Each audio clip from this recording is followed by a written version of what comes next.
जीवनाचा रे आनंद या जीवनाचा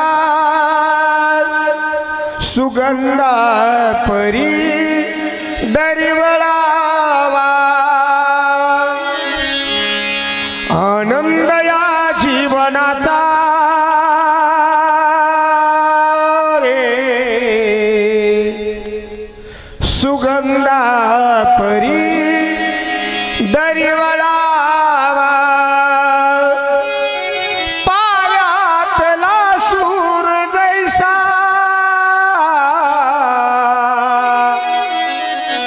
पायातला सूर जैसा ओठावरी हो झळावा आनंद या जीवनाचा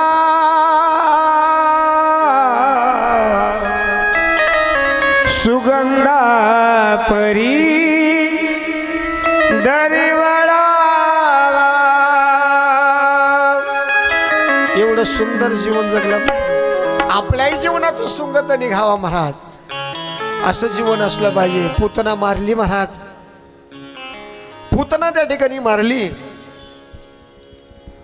पूतना मारल्यानंतर त्या ठिकाणी महांबळ नावाचा एक राक्षस आला महांबळ जो ब्राह्मणाच्या रूपाने आलं म्हणून देवानं त्याची विटंबना केली आणि सोडून दिलं महांबळ राक्षस तो ब्राह्मणाच्या रूपाने आला म्हणून वाचला राक्षस त्या ठिकाणी मारला।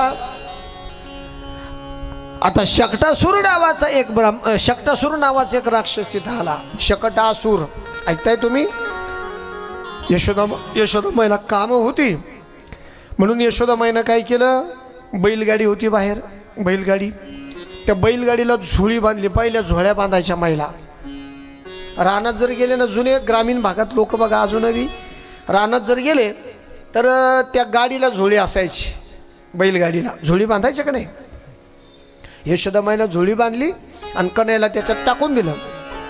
शकटासूर नावाचा राक्षस आला आणि त्यानं बैलगाडीतच प्रवेश केला कुठं शकटासूर आला आणि त्यानं बैलगाडीतच प्रवेश केला महाराज बैलगाडी म्हणजे संसाराचं प्रतीक आहे तुम्ही ऐकतात ना सर्वजण तुमच्याकरता बोलतोय बैलगाडी हे संसाराचं प्रतीक आहे बैलगाडीला चाक किती असतात रे 2 बरोबर तसं संसाराला किती चाक असतात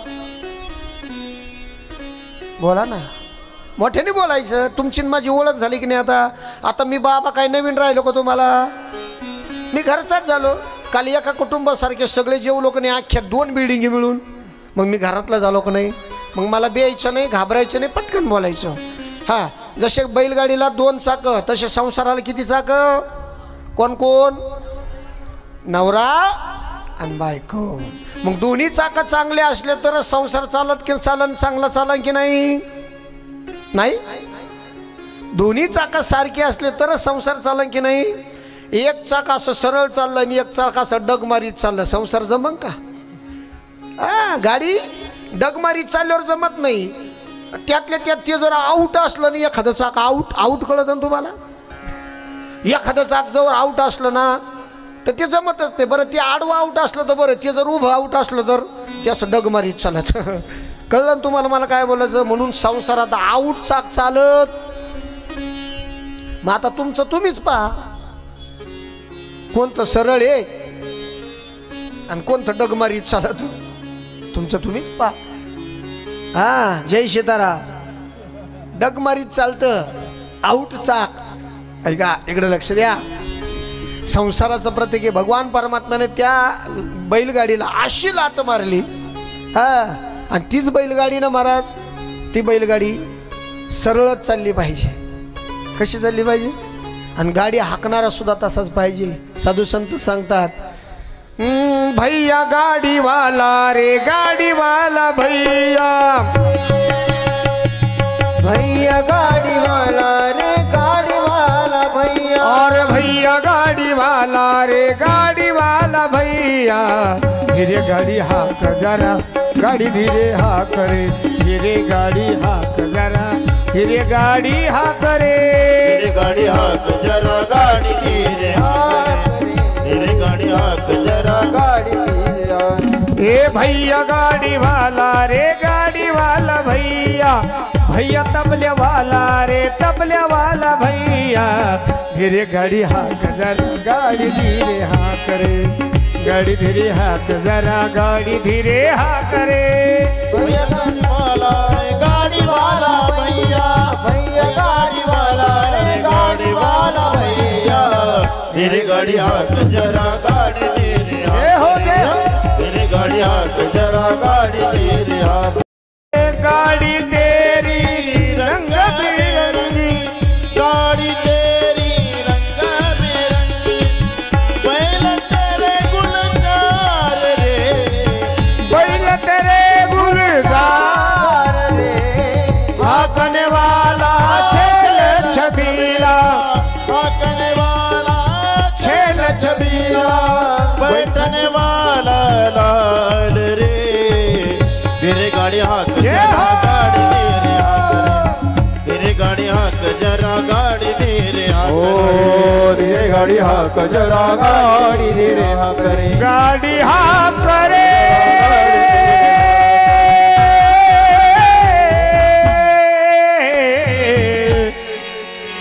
गाड़ी हा करे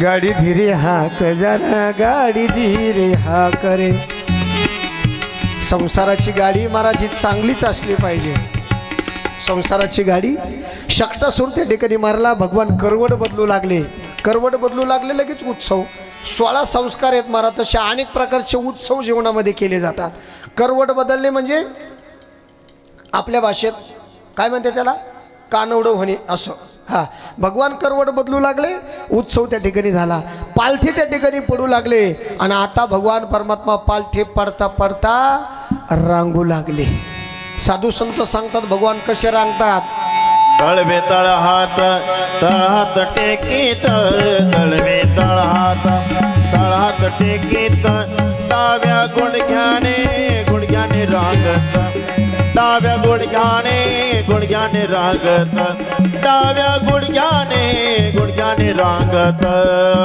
तळहात तळहात टेकीत तळवे तळहात टेकीत डाव्या गुडघ्याने रांगत डाव्या गुडघ्याने रांगत डाव्या गुडघ्याने रांगत रंगनी रंगनाथ तो मैं लागे सवे रंगनी रंगनाथ तुम देखिए लागे रंगनी रंगनाथ तो मैं सये त्यांना सांगितलं माझा मुलगा 1 वर्षाचा झालाय म्हटले तुम्ही आता गोकुळामध्ये जा आणि त्याचं नामकरण करा मग भगवान परमात्म्याचं नामकरण आणि बलराम दादाचं नामकरण त्या ठिकाणी महाराज गर्गाचार्यांनी केलं ज्या ठिकाणी हे नामकरण केलं ते ठिकाण म्हणजे गोशाळा कुठं गोशाळेमध्ये नेलं आणि दोघांचं नामकरण केलं भगवान परमात्म्याला कृष्ण वर्ण धारण करून आला म्हणून त्याचं नाव त्या ठिकाणी ठेवलं कृष्ण भगवान की जय बलराम दादा हा राम आहे पण बलाना अधिक आहे म्हणून याचं नाव बलराम ठेवलं जाईल बलराम भगवान की जय हा वासुदेवाचा पुत्र म्हणून याचं नाव वासुदेव ठेवलं जाईल वासुदेव भगवान भगवंताची नामं त्या ठिकाणी ठेवली आणि आता भगवान परमात्मा त्या ठिकाणी रांगता रांगता हळूहळू भगवान परमात्मा उभे राहू लागले आणि मला एक सांगा लेकरू जर उभं राहायला लागलं ना सगळ्यात जास्त आनंद त्याच्या आईला होत असतं की नाही मुलगा बाळ जर उभं राहायला लागलं ना ते त्या बाळाकडे पाहू म्हणते बाळ उभं राहिलं कोणी नाही पाहिलं बाळ उभं राहिलं कोणी नाही पाहिलं म्हणते का नाही इथं सगळ्या आयाच बसलेली आहेत म्हणतो का नाही आपण बाळ उभं राहिलं कोणी नाही पाहिलं तिला आनंद होतो आणि अशा जर तिला इकडून पाऊल टाकायला लागलं ना ती काय करते ती लगेच सोनाराच्या दुकानात जाते कुठं जाते सोनाराच्या दुकानात पाऊल टाकायला लागल्यावर आणि काय आणती नाही ना ते नाही हा काय आणती पैजण. मग ते पैजण पायात बांधलं का जसं पैजणाचा आवाज येतो छुम छुम छुम येतो की नाही, तसं तसं ते पाऊल टाकीत. मी बोलत नाही प्रमाणे. झुम छना ना ना ना ना झुम झुम छना ना ना ना ना झुम झुम छना जनक जनना झुम झुम छना ना ना ना ना झुम झुम छना ना ना ना जनक जनक जनना बाळाचा कृष्णाचा पायी वाजती पैठणा बाळाचा कृष्णाचा पायी वाजती पैठणा झुम छना ना ना ना ना झुम छना ना ना ना ना ना छनक छनक छनक झुम झुम छना ना ना ना ना झुम छना ना ना ना ना छनक छनक छनक बाळाच्या कृष्णाच्या पायी वाजती पैठण. बाळाच्या कृष्णाच्या पायी वाजती पैठण. बाळाच्या कमरेला शोभे पिंपळ बाण बाळाचे रूप दे अति सुंदर मनोहर झुम झुम छना ना ना ना ना झुम झुम छना ना ना ना ना झुम झुम छना जनक जनना झुम छना ना ना ना ना झुम झुम छना ना ना ना ना जनक जनक जनना बाळाच्या कृष्णाच्या पायी वाजती बाळाच्या कृष्णाच्या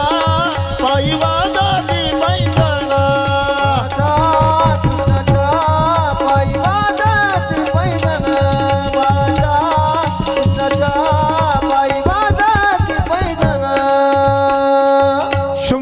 पैठणा त्या ठिकाणी पाऊल वाजू लागले. भगवान परमात्मा आरशाच्या समोर उभं राहायचे आणि स्वतःच आरशात पाहून लीला करायचे. हातामध्ये लोण्याचा गोळा घेतला आणि आरशा समोर उभे राहिले.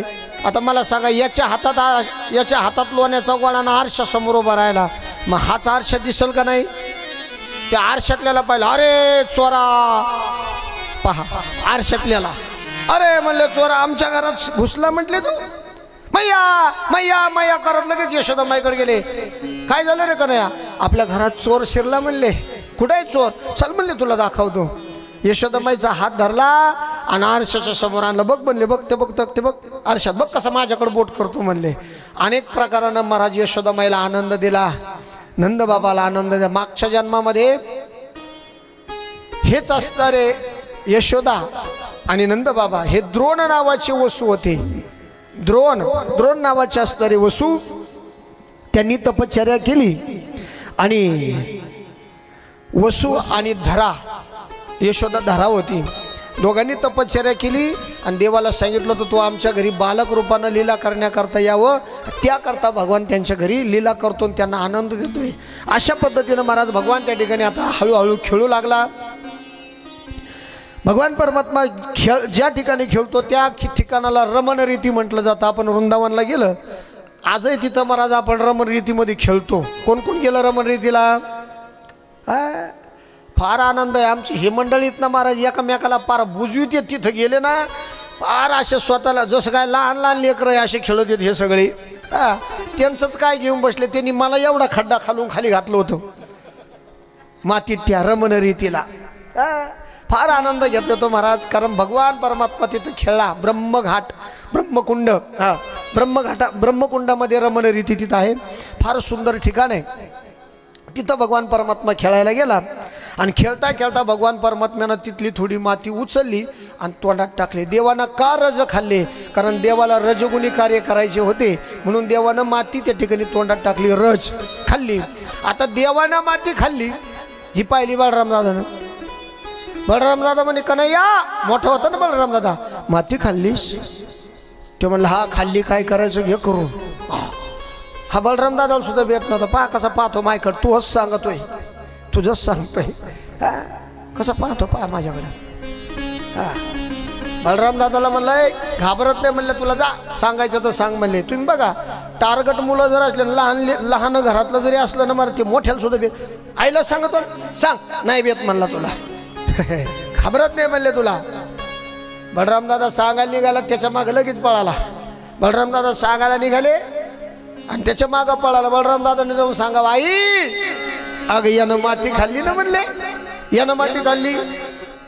भगवान बोलू लागले, आई हा बळराम दादा आहे ना, हा खोटं बोलतो म्हणले. बळीराम दादा हो बळीराम दादा दादा हो बळीराम दादा बळीराम दादा खोट बोलतो बळीराम दादा खोट बोलतो बळीराम दादा कुबांड घेतो माझे बरी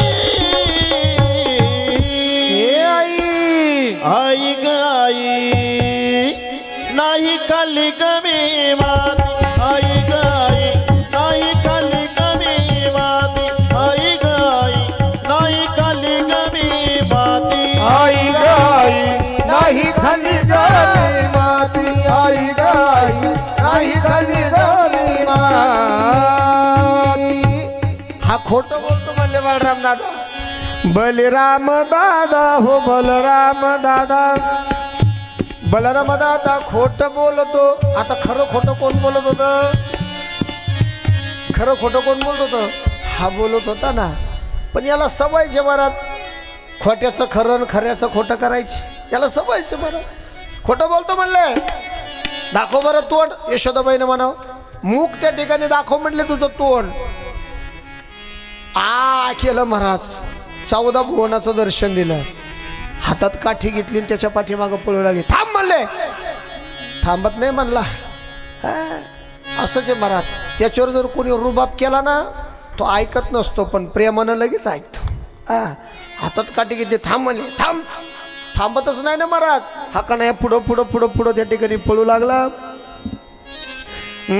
मारावयातीने उगारिली काठी मारावयातीने उगारिली काठी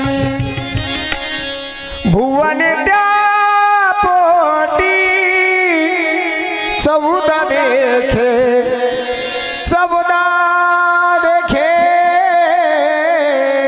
14 भुवनाचं दर्शन दिलं.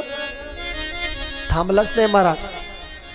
तिने विचार केला म्हणले हा जास्तच खोड्या करायला लागला. हा बाहेर जातोय, चोऱ्या करतोय, मग दही दुधाची चोरी करतो. आता आपल्याकडे 9 लाख गाई आहे म्हटल्या, पण तरी त्या ठिकाणी बाहेर चोऱ्या करतो. यशोदाबाईने विचार केला म्हटले आता आपण याला घरीच त्या ठिकाणी दही दूध खायला द्यायचं. तिच्याकडे पद्मगंधा नावाची गाय होती. पद्मगंधा काली कपिली गाय पद्मगंधा. एवढी सुमधुर दूध त्या ठिकाणी महाराज. सुगंध यायचा दुधाचा. आता तुम्ही बघा, आता तुमच्याकडे शहरामध्ये दूध कशाचे तर मला माहीत नाही. रतिपाचं दूध येत असं ना तुमच्याकडं? दूध का पिशव्यातलं आहे? डेअरीचं कशाचं असतं? गाईचं, म्हशीचं, पण जर्शीचंच ना. जर्शी. तुम्ही आजही गावरान गाईचं दूध बघा, चुलीवर ठेवा ना उकळवा, अख्ख्या बिल्डिंगमध्ये वास येईल त्याचा. जुने महिला मंडळ महाराज त्या खापरामध्ये दूध उकळायच्या. असा सुगंध यायचा ना सुंदर गावरान गाईचं दूध.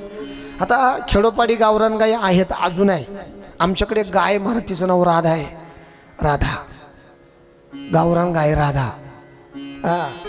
आणि गावरान गाईमध्ये जर्सी गाईमध्ये हाच फरक आहे. जर्सी गाईला समजत नाही तसं गावरान गायला तुम्ही बोललं ना कळतं. आजही महाराज आमची गाडी गेली, माझी गाडी रात्री घरी गेली, गाडी वाजल्याबरोबर लगेच हंबरती महाराज. ती राधा गावरान गाईचं वैशिष्ट्य आहे. लगेच आवाज देते. आपण राधा म्हणलं का दोन्ही कान असे सरळ करते. ही गावरान गाय. भगवान परमात्मा या गाईच्या रक्षणा करताच आला महाराज. गोपाल म्हटलं त्याला. गोपाल गाईच्या रक्षणा करताच आला. ती पद्मगंधा नावाची गाय होती. आता भगवंताकडे गाय किती होत्या? 9 लाख. किती? 9 लाख गायचं दूध भगवान पित होते. मग बघा कसे पित असतील. एक साखळी बनवली होती त्यांनी. साखळी काय साखळी होती? 9 लाख गायचं दूध काढलं, त्या सगळ्या गायांचं थोडं थोडं मिळून 1 लाख गायी प्यायच्या.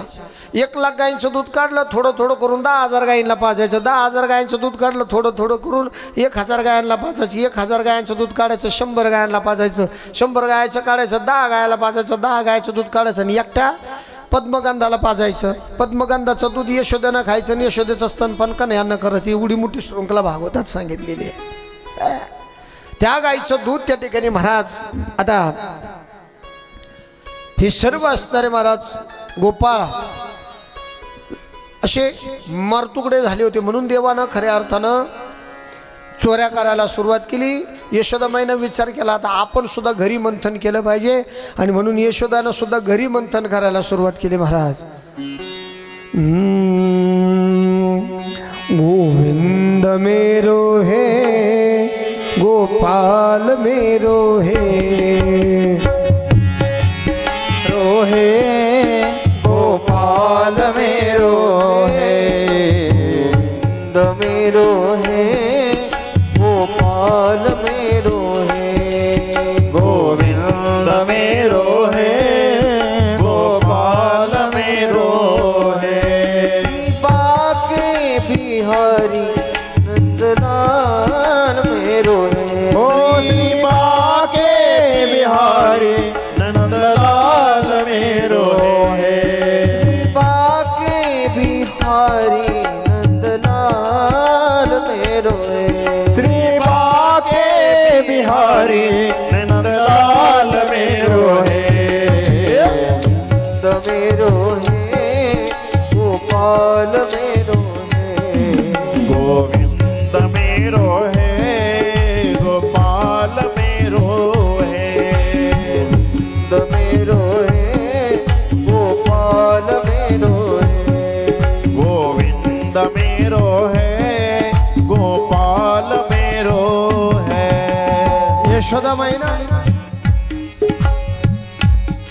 यशोदामाईनं घरातच महाराज त्या ठिकाणी महाराज काय म्हणतो आपण त्याला घुसळण करायला सुरुवात केली. चला आपणही थोडंसं देवाकरता घुसळण करूया सर्वजण. तुम्ही ऐकतायत ना? आपणही त्या ठिकाणी महाराज सर्वजण देवाकरता घुसळण करूया. सर्वांनी सरळ बसा असं आणि दोन हात असे करायचे. असे नका मारताना एखाद्याच्या पुढशीच्या पाठीत असे हात धरायचे. असे जसं काय असे हात आपल्या हातात दोरी आहे. माझ्या हाताकडे लक्ष द्या. आपण देवाकरता घुसळण करतोय असे भाव त्या ठिकाणी सर्वांनी अंतकरणात ठेवायचा आणि आपण देवाकरता घुसळण करतो हा भाव अंतकरणात ठेवून जसं मी करतोय त्या पद्धतीने सर्वांनी घुसळण करायचे. लक्ष ठेवा. गोविंद मेरो है गोपाल मेरो है गोविंद मेरो है गोपाल मेरो है गोविंद मेरो है गोपाल मेरो है गोविंद मेरो है जय हो गोपाल मेरो है श्री बाके बिहारी नंदलाल मेरो है बाके बिहारी नंदलाल मेरो है श्री बाके बिहारी नंदलाल मेरो है मेरे बाके बिहारी नंदलाल मेरो है गोविंद मेरो है गोपाल मेरो है गोविंद मेरो है गोपाल मेरो है यशोदामाई घुसळण करते महाराज. कन्हैया पाठीवरती त्या ठिकाणी बसलाय आणि यशोदामाईनं कन्हैयाला आपल्या मांडीवर घेतलं. कन्हैयानं रवी पकडली. रवी यशोदामाईनं म्हणा अरे कन्हैया सोडणार रे रवी. अरे सोड काना सोड रवी करू दे मंथन बाळा करू दे मंथन. सोड काना सोड रवी करू दे मंथन करू दे मंथन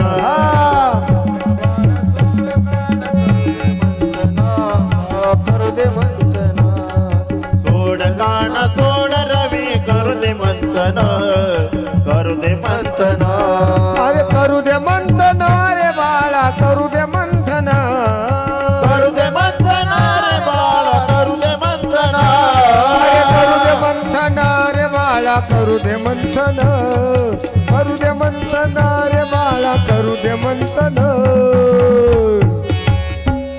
अरे सोड काना सोड रवी करू दे मंथन बाळा करू दे मंथन. सोड काना सोड रवी करू दे मंथन करू दे मंथन सोड काना सोड रवी करू दे मंथन करू दे मंथन कन्यानं रवी फोडणार आहे कन्हैया असं म्हटल्यानंतर महाराज यशोदाबाईनं महाराज स्वतःच्या हातानं लोणी घेतलं आणि कन्हैयाला भरवू लागली, कन्हैयाला खाऊ घालू लागली. कन्हैयाला खाऊ घालत होती तेवढ्यात चुलीवर दूध ठेवलेलं होतं पद्मगंधा गाईचं, आणि ते चुलीवर ठेवलेलं दूध हे उतू गेलं कळतंय ना तुम्हाला. उतू गेल्यानंतर त्याचा वास आला. महिला मंडळाचं नाक फार तीक्ष्ण असतं महाराज, तिला लगेच ती वासावरून सांगते कालनात मीठ कमी किंवा जास्त आहे सांगते का नाही. पण ती सुगरण असली पाहिजे. येडीला काय कळत, येडीला सासरण माहेर सारखंच. सुगरण असली पाहिजे. नाक नुसतं वास जरी घेतला तरी तिला कळतं. हा वास आला दुधाचा, अरे रे रे दूध उतू गेलं वाटतं. तिनं लगेच कन्हैयाला बाजूला ठेवलं, कन्हैयाला बाजूला ठेवलं आणि दुधाकडे धावली. कन्हैयानं विचार केला, म्हणले अरे मला खाऊ घालत होती आणि मला खाऊ घालत असताना दुधाचा वास आला म्हणून मला सोडून तिथून पळाली. असा राग आला कन्हैयाला. कन्हैयानं हातात रवी घेतली आणि शेजारी जेवढे मडके होते ना धाड धाड धाड सगळे मडके फोडायला सुरुवात केली. सगळे मडके फोडून टाकले. बरं नुसते मडके फोडले नाही महाराज, नुसते मडके फोडले नाही, त्याच्यात दही दूध होतं ना, सगळं दही दूध त्या ठिकाणी त्याच्यातलं बाजूला केलं आणि आपल्या मित्रांना आरूळ दिली. ए पेद्या, ए वरद्या, ए वाकुड्या, सगळे लेकरं त्या ठिकाणी महाराज धावत आली. चला सगळे लेकरं त्या ठिकाणी धावत आली. आणि आता मात्र कन्हैयानं स्वतःच्या हातानं सगळ्या गोपाळांना लोणी खाऊ घालायला सुरुवात केली. अरे पळा रे पळा, पटपट पळा, चला. वा वा वा वारद्या, वाकड्या, पेंड्या, समोरचा दिसतो छोटा तो मधुमंगल आहे. चला सगळ्या गोपाळांना महाराज कन्हैयानं दही दूध खाऊ घालायला सुरुवात केली. जणू काय भगवंतानं त्यांच्या बरोबर कालाच केला. कृष्णाचा गोपाल काला, चला गडे पाहू चला. गोपाल काला, चला गडे पाहू चला. गोकुळचा कृष्ण आला, दही हंडी फोडायला. गोकुळचा कृष्ण आला, दही हंडी फोडायला. सुटलाई गार गार वारा, श्रावणाच्या धारा. सुटलाई गर गर वारा, श्रावणाच्या धाराचा गोपाळ काला, चला गडे पाहू चला. गोकुळचा कृष्ण आला, दही अंडी फोडायला.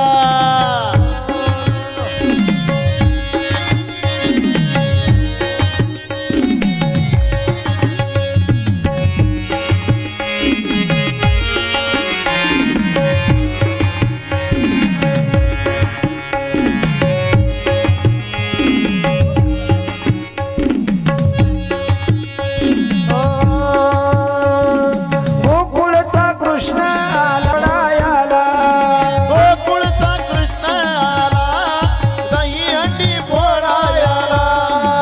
कृष्णाचा गोपाल काला, चला गडे पाहू चला. कृष्णाचा गोपाळ काला, चला गडे पाहू चला.